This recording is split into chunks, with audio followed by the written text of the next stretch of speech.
So, mao ni siya iyang mata guys, kay nasagi man ni siya sa sira. So, ang akong style is pakanon ako siya og avocado, kay ang avocado is para siya sa skin. So, let's see if kanang maulian ba diretso na ipakaon na mo og avocado ang baby. O, diba? So, this is the first day na nagkaon siya og avocado. Diba, buti na lang si kanang grand mukhaon gid siya avocado.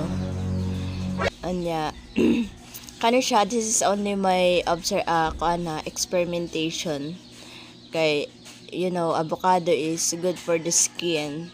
So, i-try na ko siya kung maulian ba diretso kaniyang samad sa mata kay luoy kay siya guys, kay ngano dako gid kaayo ang dako kaayo na kuan sa iyang mata, kay kana iya magulang katon mo na ni samad og ayo ba man ni samot sa kadako.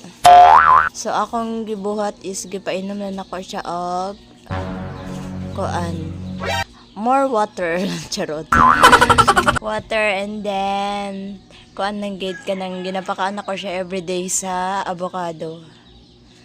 Oh, this is he's the one na magkaon og avocado.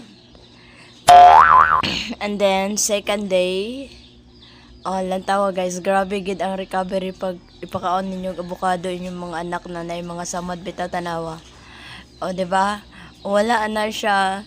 So mao gid siyang proof kay ngano ang avocado is dali ra gid na siya malata kun diin sa nimo anamon og kaon, kay mosunod-sunod na siya og kahinog.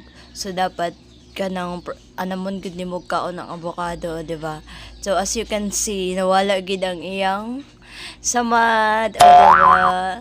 So legit gid kay ning avocado dahil nako na kay mga samad-samad pakanon na nimo inyong mga anak sa avocado. Wa gani kay makaon pud ni si Bibi Cordapio.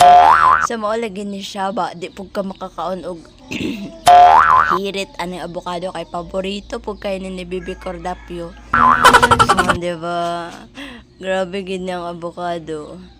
So na-realize pagid na ako na maybe kanang maayo pod ni siya sa samad sa mga samad-samad sa panit, kay kanang good for the skin by ani avocado guys.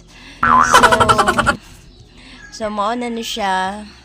O diba, normal na iyang mata, dali ra kay ang recovery pag ingon ani na prutas imo ipakaon.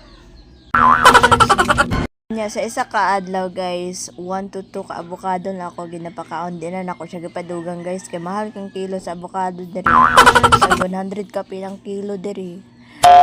Samantalang dun sa Mindanao